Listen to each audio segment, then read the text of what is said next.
The evening air in London hummed with the electric buzz of Hollywood glamour as George Clooney and his elegant wife Amal stepped out from the opulent confines of the J. Kelly premiere afterparty. Held at a discreet yet lavish venue tucked away in the heart of the city, the event had drawn an eclectic mix of A-listers, each one adding their own layer of stardust to what promised to be a night etched into the annals of celebrity lore.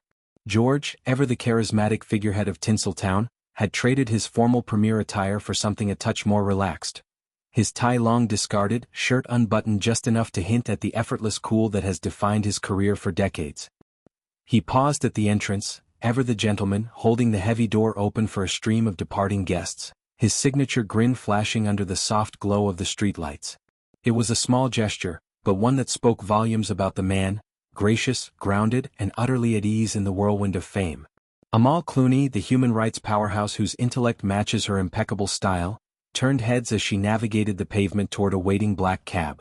She had undergone a wardrobe metamorphosis since the earlier red carpet spectacle, shedding her light pink sequin gown, a shimmering masterpiece that had caught every flashbulb, for a bold hot pink mini dress.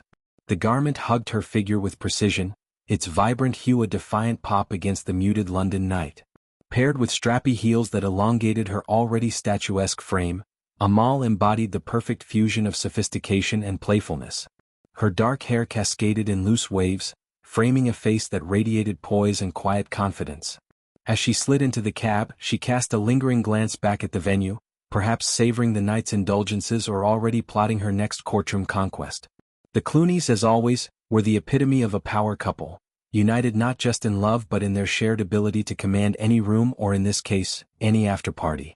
Not far behind them, Adam Sandler emerged from the same door, his boyish charm undimmed by the late hour.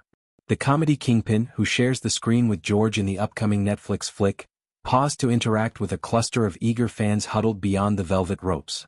With a Sharpie in hand, he scribbled autographs on posters and scraps of paper, his laughter booming as he traded quips with the crowd. Sandler, clad in a rumpled yet endearing tuxedo, jacket slung over one shoulder, bow tie askew, seemed to relish these unscripted moments, a stark contrast to the polished personas on display inside. His role in J. Kelly as George's long-suffering manager injects the film with doses of his trademark humor, and one couldn't help but wonder if this impromptu fan meet and greet was a preview of the film's lighter moments. Sandler's easygoing vibe has always been his secret weapon, turning potential chaos into comedic gold, and tonight was no exception. The after-party itself had been a glittering affair, a private sanctuary where the veil of public scrutiny lifted just enough for genuine connections to flourish. Hosted to celebrate the premiere of J. Kelly at the Royal Festival Hall, the gathering transformed a nondescript London space into a haven of luxury and laughter. Crystal chandeliers cast a warm golden light over tables laden with artisanal cheeses, caviar canapés, and flutes of vintage champagne that bubbled like whispered secrets. The air was thick with the scent of rare orchids and bespoke colognes, mingling with the faint undertone of Cuban cigars smuggled in by mischievous attendees. A live jazz quartet provided the soundtrack, their sultry saxophone notes weaving through conversations that ranged from box office predictions to geopolitical musings. It was the kind of night where deals were sealed with handshakes and flirtations ignited over shared plates of truffle-infused foie gras. Emma Thompson, the British treasure whose wit could disarm a diplomat, was among the early departures, her laughter still echoing as she bid farewell to the throng. Dressed in a flowing emerald gown that evoked the English countryside she so adores, Thompson had been the evening's unofficial den mother, regaling groups with anecdotes from her storied career. Her presence added a layer of intellectual heft to the festivities. One could imagine her debating the merits of the film's script with George over glasses of aged scotch, her eyes twinkling with that irreverent spark. As she stepped into the cool night, she wrapped a cashmere shawl around her shoulders, pausing to chat with a young journalist who had snuck in for the scoop. Thompson's departure was marked by hugs and air kisses, a testament to her ability to make everyone feel like old friends. Benedict Cumberbatch followed suit, his lanky frame cutting a Sherlockian silhouette against the venue's facade. The acclaimed actor, known for his chameleon-like transformations, arrived in a tailored velvet blazer that screamed quiet opulence.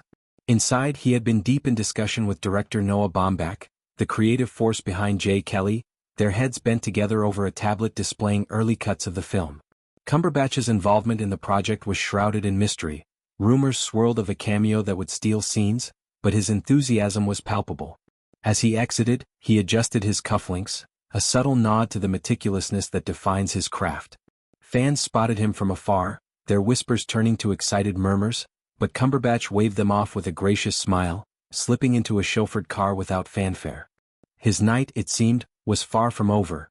Perhaps a late-night script read or a clandestine meeting with fellow thespians awaited. Louis Partridge, the rising heartthrob whose brooding intensity lit up Enola Holmes, brought a youthful energy to the mix. Clad in a brown leather jacket with a luxurious fur collar, evoking a modern-day Indiana Jones, he navigated the crowd with the ease of someone twice his age. Partridge had been spotted earlier trading stories with Tilda Swinton, the ethereal icon whose avant-garde style makes her a perennial festival favorite. Swinton, in a diaphanous black ensemble that seemed to float around her like smoke, had been the visual anchor of the evening, her androgynous allure drawing admirers like moths to a flame. As they departed together, arm in arm, the pair laughed about some inside joke, their camaraderie a reminder that Hollywood's elite often bond over shared eccentricities. The premiere earlier that evening had set the tone for the revelry, a spectacle of cinematic splendor on the banks of the Thames. J. Kelly, Noah Baumbach's latest directorial venture, promised to be a meta-exploration of stardom's double-edged sword. George Clooney stars as the titular J. Kelly, a fictional A-lister who embodies the paradox of fame, adored by millions yet adrift in his own authenticity. The trailer's glimpse into the character's psyche, questioning life's choices amid fawning admirers, struck a chord with industry insiders, who nodded knowingly at the screen. You know how difficult it is to be yourself? George's character snarls in one pivotal scene, a line that elicited chuckles and sighs from the audience.